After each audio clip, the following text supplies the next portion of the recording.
My first question is going to Yola Kenny. I think you're famously known for being the founder of Pepata Traditional Restaurant and maybe even Pepata Poultry. But what most people don't know, you're also a founder of many other companies. So the question that I have for you is, what are some of the challenges that you've experienced on this journey and just lessons that you would like to share with the audience? Yeah. Do we have the whole night? If we have to start with the challenges, excuse my throat, it's a bit uncomfortable. If you have to go on the challenges, we are going to go the whole night and we'll sleep here. And I'll be free to give it all to you guys. But if you have to go into the challenges that I've encountered through the journey of entrepreneurship, they are multiple and they still continue up to today. They are non-ending, and I believe Kauna has mentioned it before that they come in different forms. At every stage of your business journey, you encounter different challenges. So there are challenges at startup stage of the business that I've encountered. Which were now to get the customer base going, to convince the customers. I'm now sitting under two business ventures, which I'm representing here. One being Pepata Investment, which is now the restaurant, and one being IFS Investment. IFS Investment, what we do, we specialize in processing flour. We call it Mahango flour. I hope most of you, and I believe most of you know what Mahango flour is. So these two businesses have different dynamics in terms of their challenges. In terms of the restaurant, we are in the space of traditional food. So meaning we had to bring in what is regarded as informal food, your kapana, your trotas, your matangara.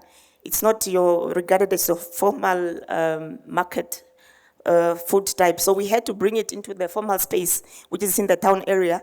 So that alone, tapping into the market and convincing your customer base that you do need this type of food and this type of food is considered a luxury, that was a challenge enough, especially if you're starting off with a limited capital. Your marketing is obviously very limited, but with the new age of social media, it makes it very easy to market nowadays. So setting up was one of the challenges. And we have mindsets as Black people, we have mindsets. When you walk into a Black restaurant, it's not the same as when you walk into a formal Western food restaurant. There's expectations that we were expected to meet, and as much as it might sound a lot, it helped us to shape up in terms of what we had to offer. So setting up in a formal space was one of the main challenges, and convincing our market base to say we are worth it and we are a dining space that you can come to and have an experience just as good as the rest. And we needed to attract as well the tourism customers from outside, not only limit ourselves to Namibian customer base. So setting up was one of the main challenges. As for the flour milling, for that one, I think the capital must be the main challenge. Because with the restaurant, as much as it's challenging, you can start off very small. You cook dishes that you are able to within your capacity, and you upscale as you go. But with a milling plant, you needed machines, and those machines are not cheap at all. You need to get a milling machine, you need to get a space that is conducive, and there are regulations within the milling industry that we had to meet. So I remember when I first started, I was not aware of the regulations. I didn't do my research very well. So I just said, no, I bought my machine, I set up, we mill, and then I put up the bag. Just for me to get a phone call from someone, they're like, do you know that you are supposed to be a registered miller? Your product can actually be confiscated from the shelf. I'm like, what? Are you joking? No. And there is an association for millers. The moment a product comes in, they already catch it and they can take it and you can't get that product. So I had to get right into it and get registered and as a registered miller with a license. So those are some of the challenges that we had to encounter. But I think one of the most hilarious one that I had, we had to put up our flyers to the possible distributors, which is the supermarkets. So they said, we said, no, we can deliver within 1 or 2 days. Because all you want is to get that supplier to come on board. So we said, no, we can deliver within 1 to 2 days. So we got our biggest order from Namika Supermarket. We were so excited. They said, no, bring us 200 bags. We were like, guys, we have to get 200 bags by tomorrow. Because now we said we can deliver in 1 to 2 days. Just for us to be caught with a surprise that the drying actually takes longer. It takes up to 4 to 5 days. So we could not deliver. Now the client is calling, but you said 1 to 2 days. Now you don't want to look like you are lying, but you overpromised, but you were clueless. So those are some of the challenges that we had to encounter at the beginning, but how we overcame is through experience. Yeah. Like again, I'm referencing Mekauna, experience is the best teacher. So through your mistakes, you learn. So we learned not to overpromise our clients. We learned to communicate efficiently with our clients. We learned to understand the regulations within our industry, that what are the regulations that we need to adhere to for us to operate peacefully, because you really don't want any regulators on your neck. The moment they're on your neck, you cannot breathe, you cannot expand, it's like you are in hiding. And you need to operate within a legal framework and get out of the informal market space. So those are some of the lessons that we had to learn. Perfect. So if I can summarize that, a challenge with gaining... Oh, it's that, thank you. Building that customer base, limited capital, regulatory issues, and I guess capacity constraints in a sense, right? Great, so Tanya, the next question is to you.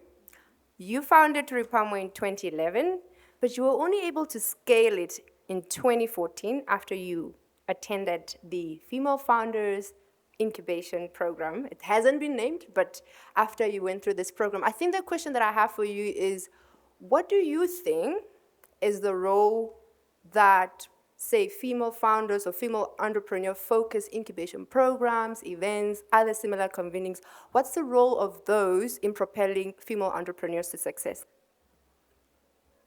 Oh, sorry. Thank you. Yeah,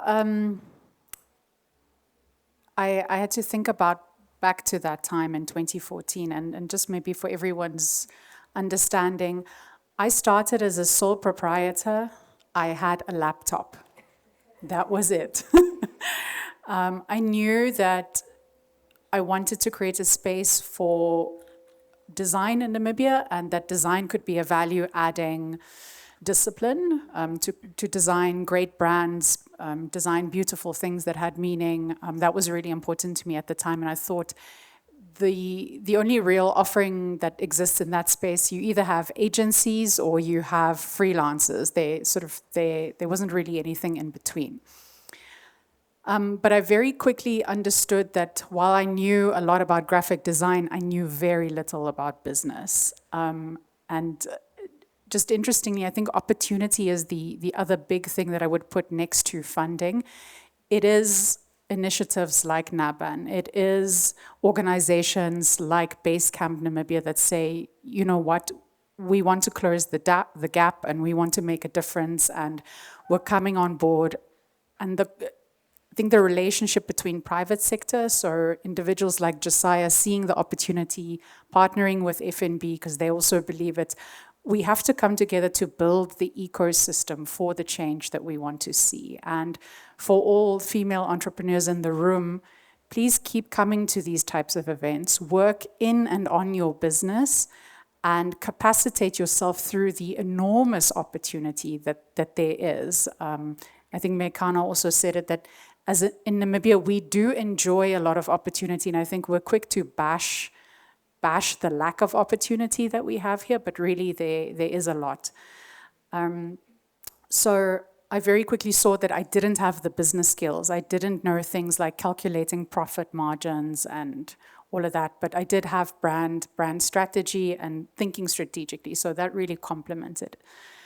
And my first decision after that incubation program was to hire my first employee. And at the time, I offered internship programs for my students at the University of Namibia because it was cheap labor.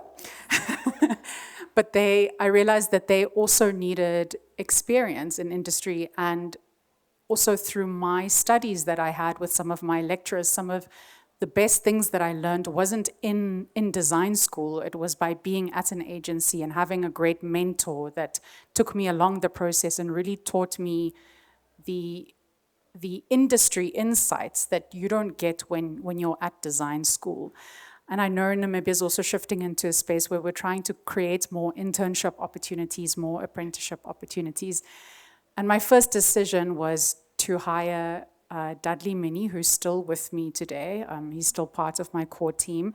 And I was really scared hiring my first employee. And I remember telling Leonora Hewitt, who's with the city of Windhoek, for their economic development program. And I said to her, how do I know that I can afford this? So it really had to be like, right, let's pull out those Excel sheets. Do I have a customer that can cover this? So it was really me also understanding financial disciplines, and so not just skills in entrepreneurship, but I really had to bolster my skill in finance. And going from opening InDesign to opening Excel sheets, and now that's like, years on now, like I'm designing business models and frameworks, and like that's where I spend my time. It's no longer InDesign programs. But it was really through that program that I saw the need to scale.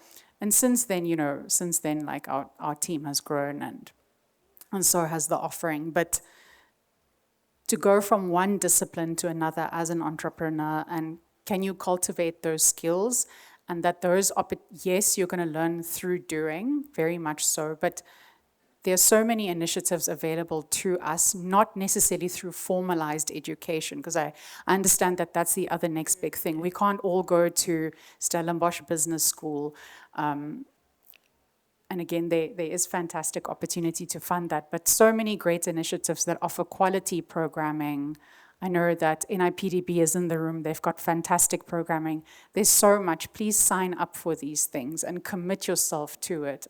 Yes, it will require late nights, but what's new?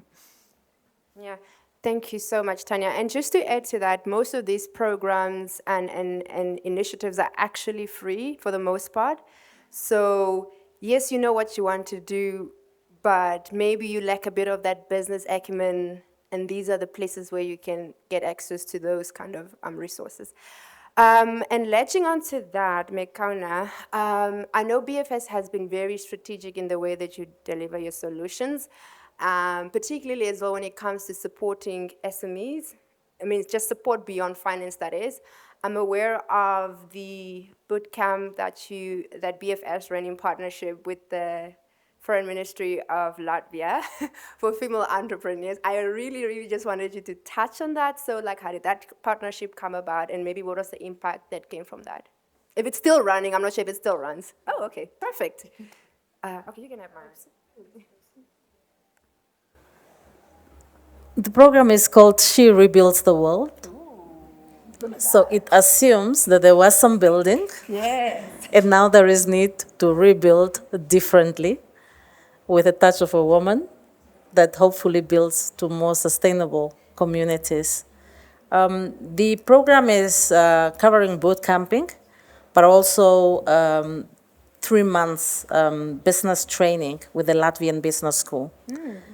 And the idea is to really get people from ideation, I think formulating that idea in a manner that makes it attractive to potential investors, but then taking it beyond that and teaching the entrepreneur how to work systematically through ensuring that, one, the idea is feasible, two, the numbers are adding up, but owning that process, because the biggest challenge really is alienating your vision and the articulation of your vision to a consultant that needs to do that.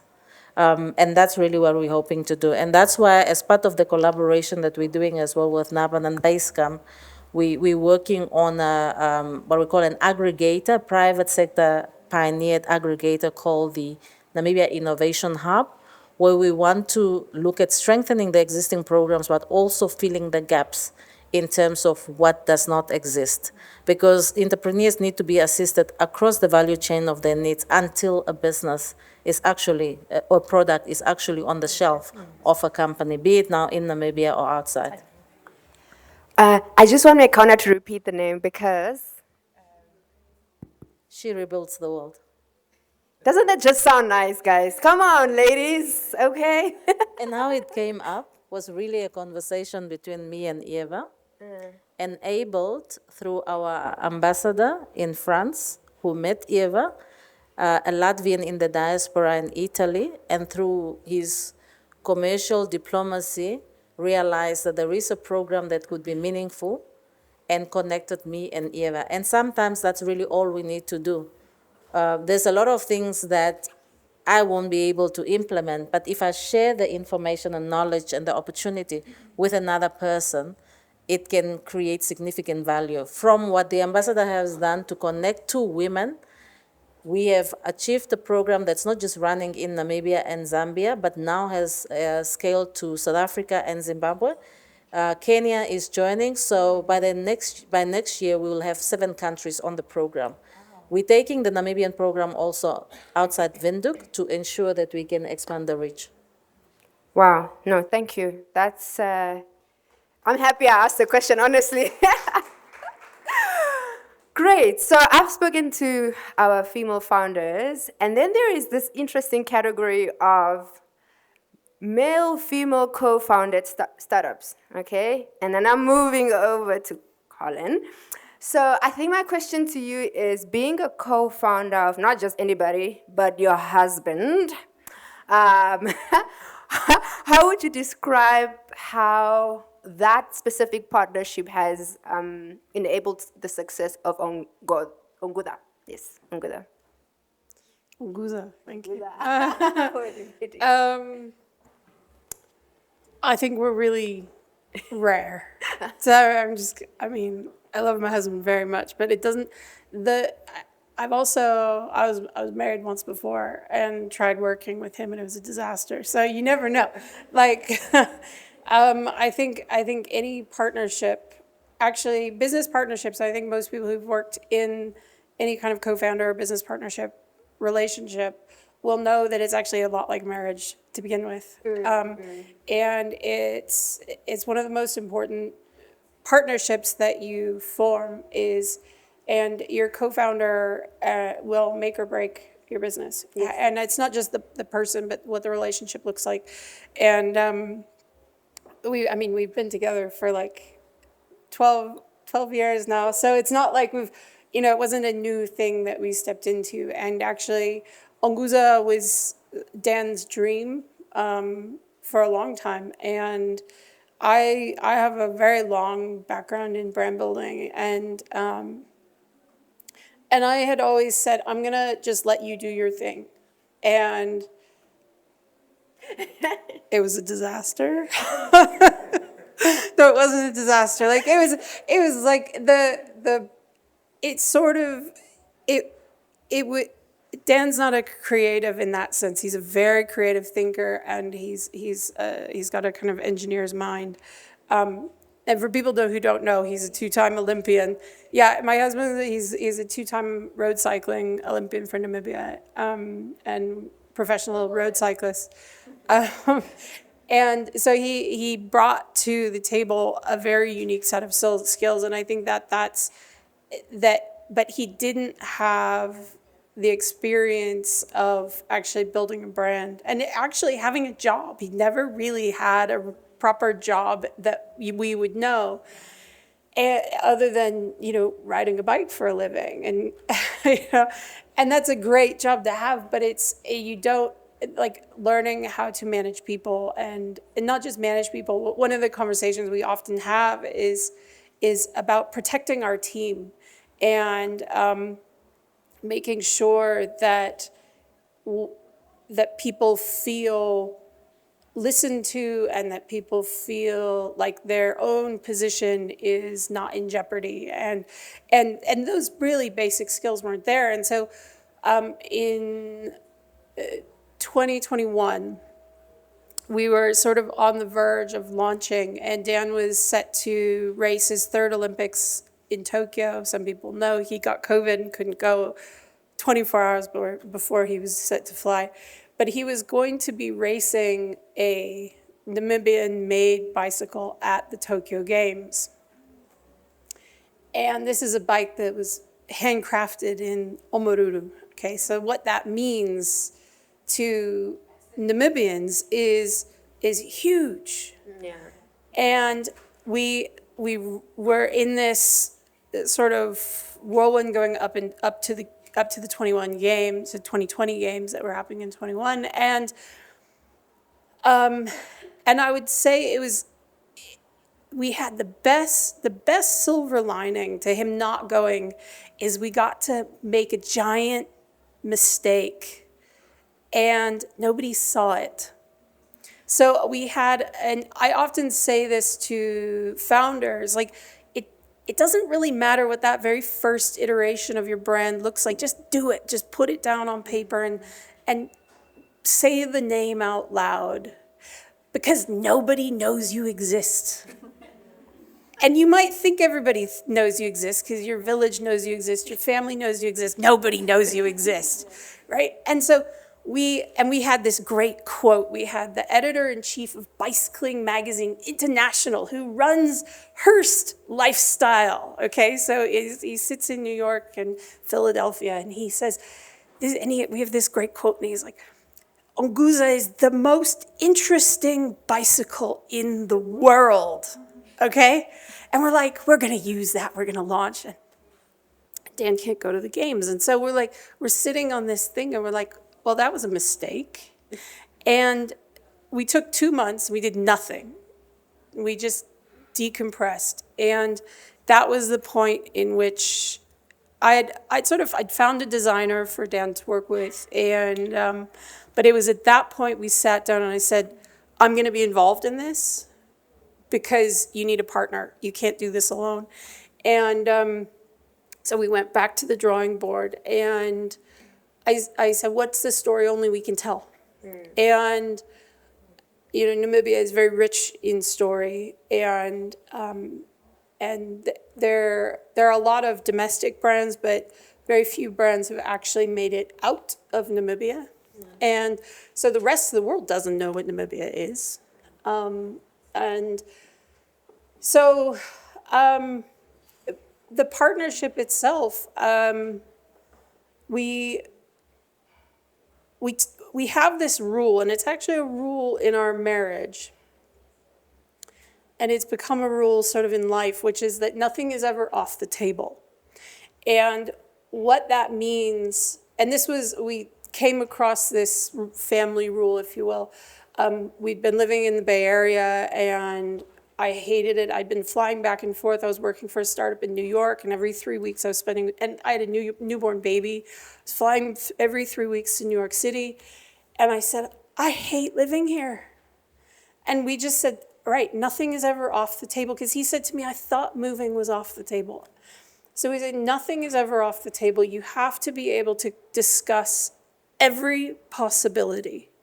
And if something is nagging at you and you think, gosh, I need to talk about this thing, talk about it. You have to be able to have that 100% clear line of communication. And I think that is, and not feel judged and not feel, and, you know, we work on that. Like we always judge each other, I think, but at the same time, repair that all constantly. It's a process of repairing and growing, and it's like strength training, right? You have to repair, you know, damage it, repair it, and grow. But it's an interesting dynamic. We're still learning. It doesn't work. We had a big fight this morning, and then we're fine 5 minutes later. You know, but I think that's the main thing, is to not be afraid of, and to who you choose as a co-founder is as important as who you choose as your life partner in this world. And to make sure that person is bringing very complementary but distinct strengths.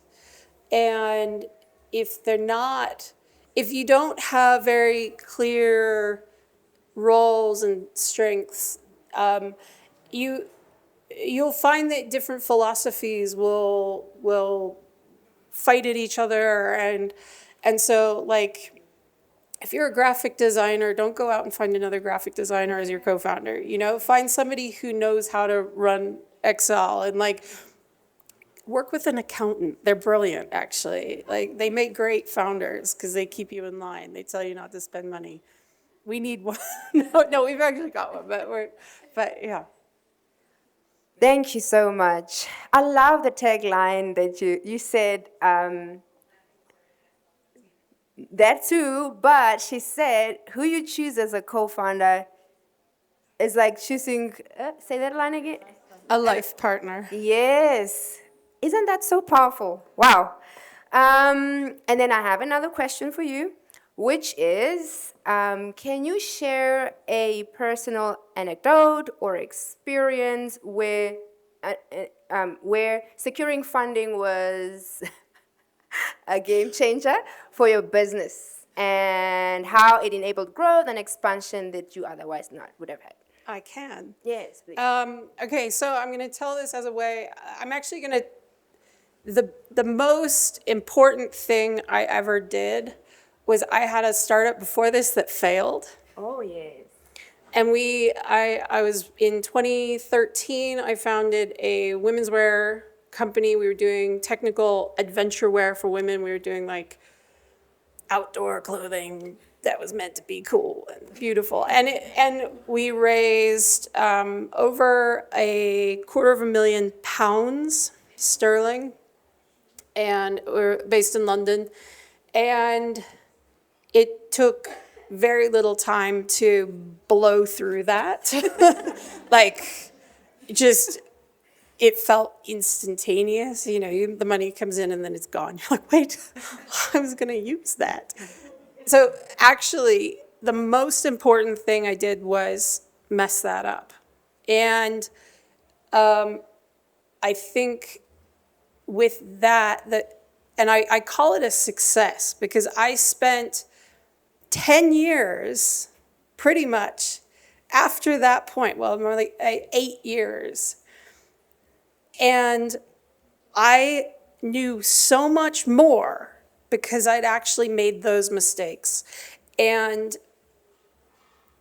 I was able to get work in incredible startups that we were raising. I mean, I was a part of a Series A fundraise that raised over 9 million US for Series A, which is actually relatively small, but I think that's like 118 million Namibian, just to give you a sense of the scale. And that was a small D2C brand.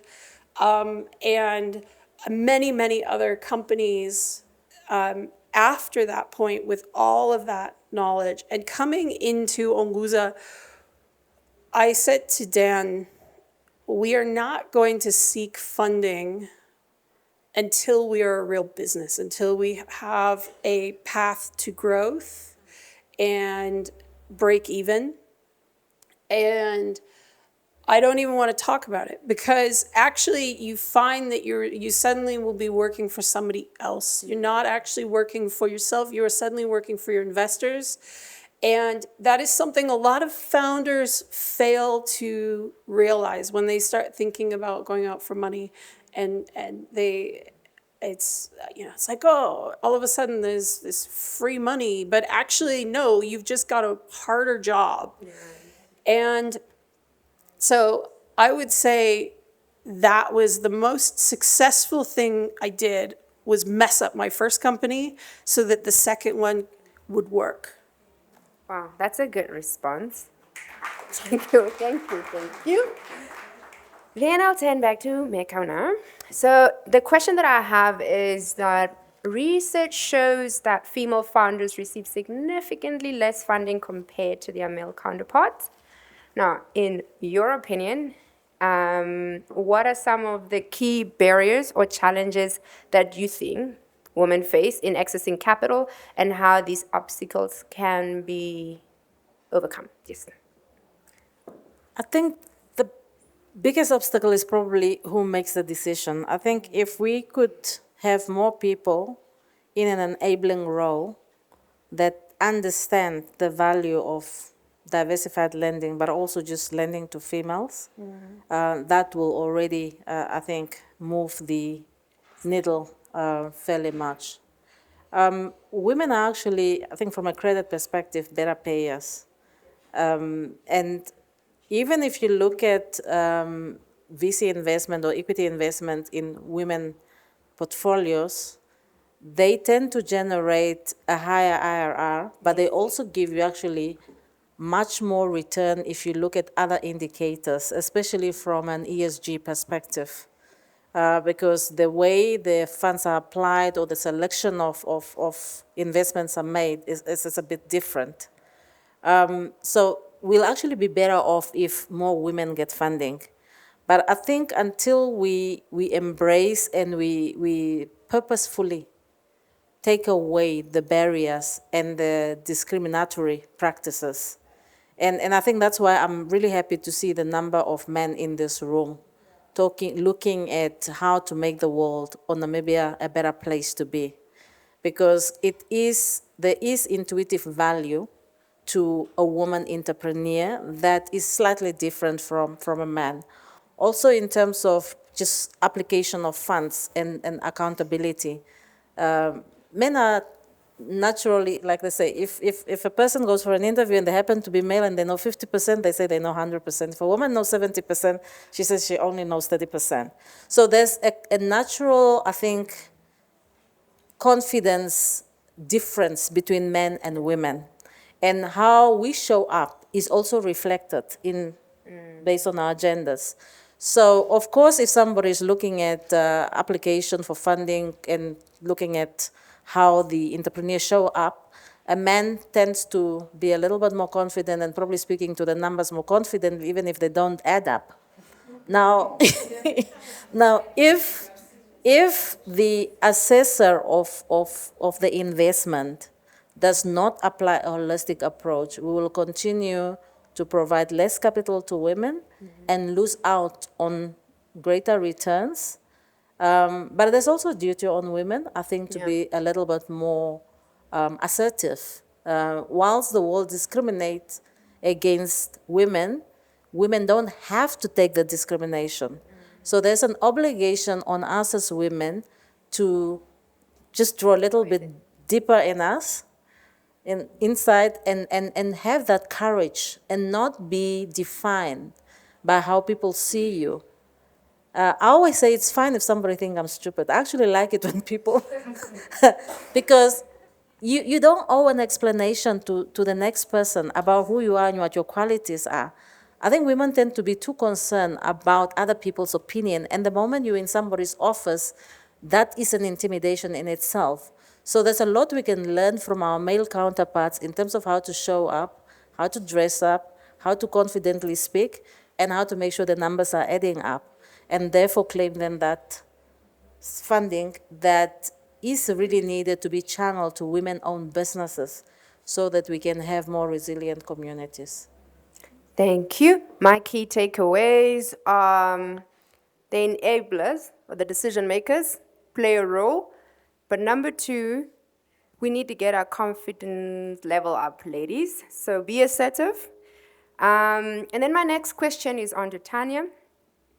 Tanya, building a solid business plan and crafting a compelling pitch are essential components of securing funding. Okay? So what strategies or tips can you offer to female entrepreneurs in our audience to effectively communicate their business vision to investors? Sure, language. Language. And I've recently been facing this dilemma myself. We've been trying to scale a new department at Turipamwe called Co-Create, which offers design thinking services. And essentially it's a methodology for innovation. We're embedding it into how we design, but also getting it out there so that others can use it. But if I say design thinking, everybody in the room goes, oh, fashion, or, the language that we use and our misunderstanding of it, I think, is the thing that often determines how well someone understands us to begin with. So what other ways can we then use to clarify what we talk about?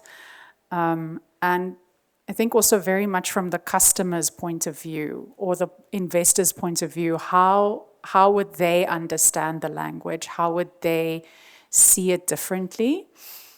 So being able to explain very carefully and clearly what it is, the real problem that you're solving. But I think, again, and we did mention it earlier, not to the detriment of what your vision really is. So being able to bring clear words to that. And I tell you, simplicity, it's not a simple thing.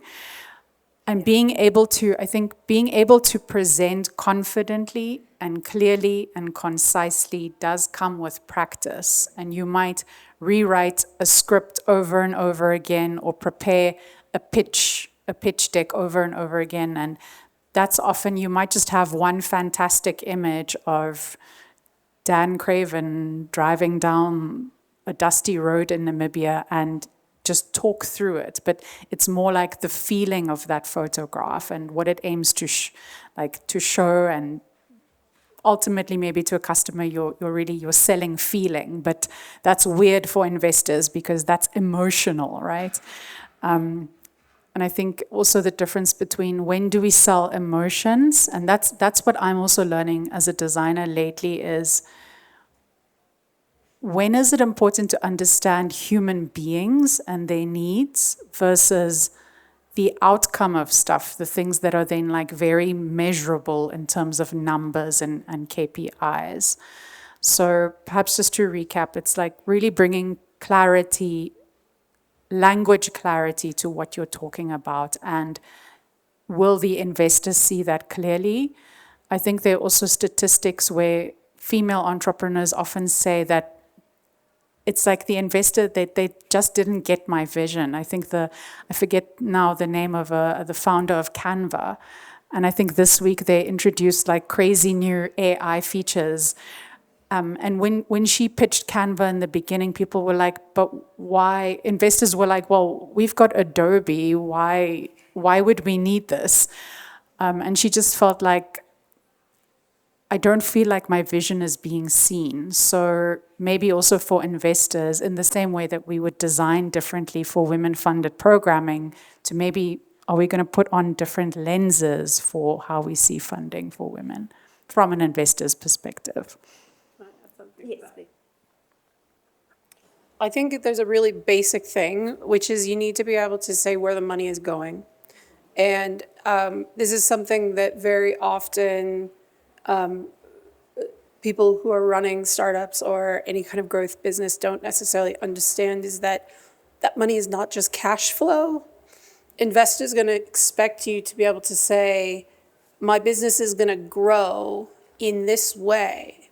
So whether that is you've got key people that you're hiring, or you need to open an office in a different city, or where is the money going? And I think that we often become it's so seductive to think about the soft emotional side of a brand that we forget that actually literally all that a VC cares about is the money.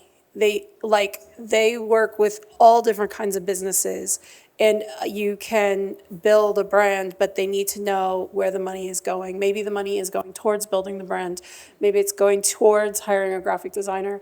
But very specifically, how is this money going to grow your business? How is this money going to give an ROI?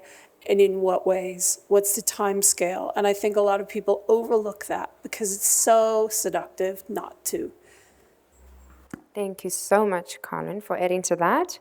And then I cheers to the audience, just 3 more questions, bear with us. But I'm sure you're enjoying the conversation, and then we'll open up for quick questions, and then we can have something to eat and network further. My next question is to Yolakeni. This one is, mentorship and networking play crucial roles in the entrepreneurial journey. So my question to you is, how important have these factors been in your experience, and what advice would you give to aspiring female founders in building supportive networks and seeking mentorship? Oh, thank you. I also just wanted to add to the previous question as feel free well. to add to that, Yeah, yeah. and to the other one as well. In terms of what Mekauna has said, in terms of the decision makers when it comes to funding, there is something that is very, very key, which is unconscious biasness, which is among funders. This is something that a lot of them are not aware of. It's derived from social biasness. It can be cognitive biasness, but it's something to do with automatically stereotyping women who are leading enterprises. For example, if a woman has to come there with a business of a driving school or an engineering firm, how she's assessed, how that business is assessed, is totally different from a male-led business. So that unconscious biasness is a very, very big issue in women accessing funding. So funders really need to work on that, and awareness needs to be done in terms of unconscious biasness, that women, gone are the days when women were seen as non-risk takers, we are just administrators. Women are now able to run businesses, and women are able to run successful enterprises that are profitable. So I just wanted to solidify what you were saying. In terms of the mentorship, of course, it's very important to have mentorship and training and networking when you are in business. Some of my funding that I received was from sessions like this one. I had to come to a session like this, and I knew who to target. And it's among the audience, and it was a success. So networking is very important. It can be very easy to just get caught up in running your business and say, no, I just want to get things going. You guys will not understand me. I've been there, where I just thought, even if I go there, if I go speak to who, they won't understand. I just want money. I just want money for my business. You guys don't understand. But there are so many factors within running a business that are needed to help you just keep things together. You need a mentor probably who has expertise in marketing. You need a mentor who has expertise in finances. You cannot know it all. So it's up to you to recognize which areas you are lacking into, and knowing who to target and to help you just upgrade your skills. And when we are talking about mentorship, it's not only on a formal basis that you need an accountant, you need a marketer, it can also be on a personal level. When you are in business, you are going to go through so many emotions, so many challenges. You also need somebody within your personal life. It can be your partner, it can be anybody that you can just go to and take off that cap and just be vulnerable to them. So it's very important to identify the gaps within your business and know how to seek the right assistance and when to go for the right training that you need to help you boost yourself and your skills. Thank you so much. Did you want to add something? Yes. Go ahead, Tanya. Sorry, just on that, I think the skill is also relationship building. I think you mentioned it with your husband, and sort of the other opportunities that you ladies. So language, right? So what can I give? What can I get? What's mutual? That we're not just going to someone to say, like, what can I get from you? It's like, what can I do for you in relation to what I can receive from you? And partnerships, fostering those comes through. I had to laugh about the golf course because lately I'm seeing apparently it's the car wash. That's the next place where I'm gonna have my next business deal. But it's about relationship building, and that they're nuanced conversations, and it's about a give and take reciprocity. And I don't mean that in like a weird, dodgy kind of way. By the way, yeah. I think I have a follow-on question, and this is open to everyone, is I think sometimes it's not that difficult to get the context, right? You come to an event like this, and it's quite easy to get a business card, have a quick chit-chat here, but I think it'll be of value to unpack how sometimes it can be difficult to translate those networks into real, meaningful business. So I think from any one of you, like how have you worked on that? Yes, now there are platforms. Actually, there's a lot of platforms where we can meet people and get context, but how do we translate those contexts into meaningful business relationships? Any one of you, honestly. Okay. So you've come to a platform like this, and we are here with powerful women like Mekauna. But what do? You just came to listen, and that's it, and then you go home to your daydreaming. Yeah, no. So sometimes you just need to go and present yourself. You sell yourself. You sell your business, because obviously you have a vision. We spoke about trying to translate your vision into reality and trying to make investors understand what it is that you really want to achieve. So if you have to engage, get a stage or an opportunity to engage with people who might be influential in whatever area you are operating in, make sure you are having a meaningful conversation. You are not out there to compliment me, Kauna on her makeup and her dressing. The time is not on your side. Get to it, get to the point, introduce yourself, your business, what you're about, what your vision, go for it, and don't be shy, really. Like I think he said, nobody knows you. Who cares? If you're embarrassing yourself, be it. But just go for it. You never know. Whoever you are speaking to, even follow up at their office. Say, no, I'm the lady that you met at the event. This is my idea. Get their email address, forward it. So you really need to be able to just undress yourself and just say, no, this is me. And don't, we have people who are attending all these events. They want to look successful and busy.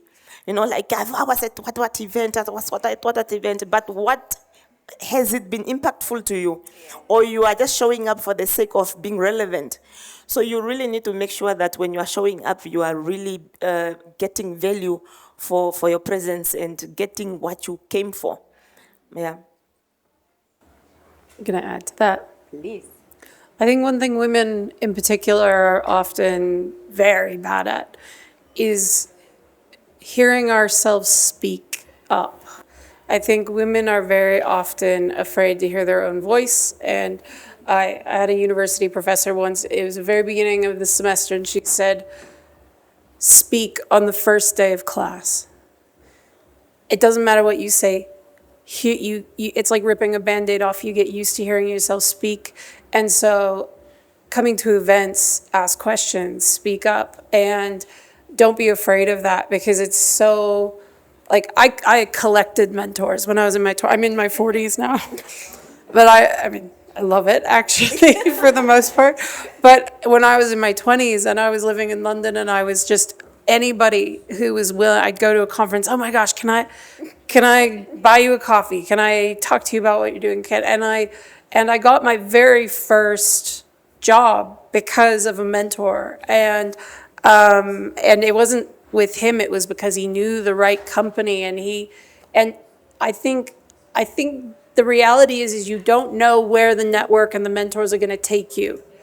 They're not necessarily going to give you a job. They're not going to be the silver bullet that's going to make you success. But like, I'm still in touch with the vast majority of those people who I met in my 20s who quote unquote mentored me, and some of them invested in my first company, and all of that is because I spoke up. I would go to a conference and I would ask a question. No pressure. No pressure. Okay, guys, we're running out of time. So I have a question please give me a word or two or three, but briefly. The question is, what is an actionable suggestion or a call to action you have, against what we've just discussed here? I don't know, like anything that comes to mind for you, like what would you have as a call to action as it relates to female funding, and beyond that? I don't know if the question is clear. So like, yes, we've spoken about this now, but what would you say is what we need to do now going forward, if that makes sense? I'll kick this one off. I've got two things. One is you need to fail fast and fail as cheaply as you can, okay? All right? So when you go, I want you to prototype stuff, and I want you to call up your 10 best friends and try and sell it to them. And if your 10 best friends don't buy it, you do not have a business. Wow. Okay? Because those 10 people, if you can't convince your friends it's worth spending their money on your thing, how the heck do you think you're going to convince anybody else? The second thing I want to say, as female founders, is you need to pay your nanny very, very well. You would not have your job if you did not have the domestic support. Okay? So this is something that is often unspoken, and it's really important to say it out loud. We would not be here without domestic support. Do not forget those women in your vision of a female future. Okay? Pay your nannies.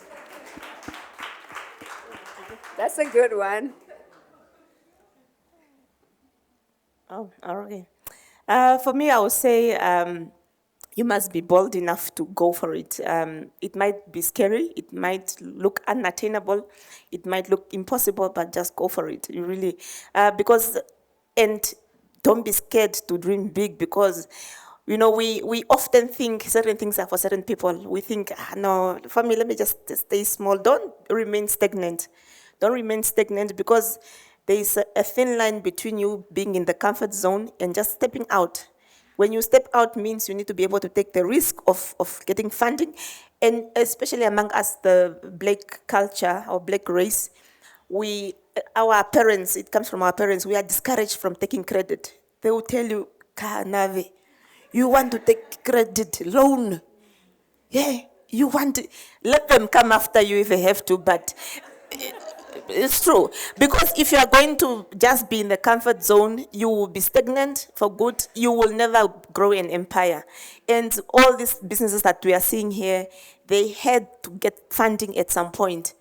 Because a business reaches a point where it either remains stagnant, or it will grow, or it will decline. So the choice is up to you. Are you in business just to be stagnant, or are you in it to grow? So if you're in it to grow, be bold to have the courage to go for funding. Go to Mekauna and say, Mekauna, I want 100 million. She will look at you like, are you crazy? Yes, I want 100 million. You can do it. Because if you do not have a vision, if you do not believe in your own business or in yourself, then who will? We need to stop playing small. Thank you.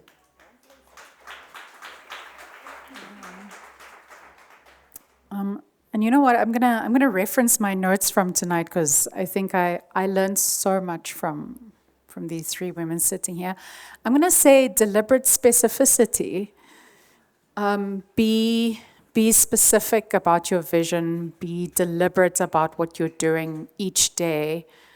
And I'll perhaps share a very specific example, because I think, again, relationships, family.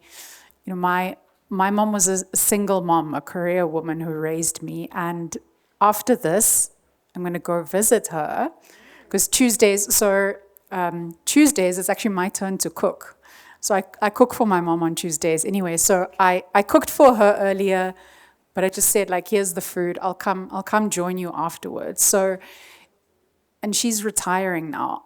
No, I don't have crazy weekends to spend all of that time with my mom, but I can do one small thing for her, be deliberate in my action. And I mean this with any relationship that you're building, whether it's an investor or a parent or a partner or even a child. I think be specific and deliberate with your actions, both for them and both for yourself, because it's not the duration, I think, that you spend on someone. It's the quality of the hour that you brought your attention to that. And yeah, that's what I got from you three tonight. So thank you.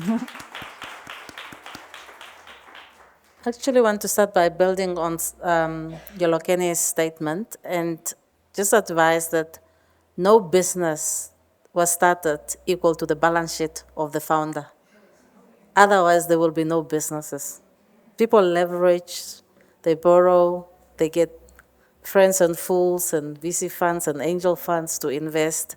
So if you think you have something, go for it, as per Yolokeni's advice.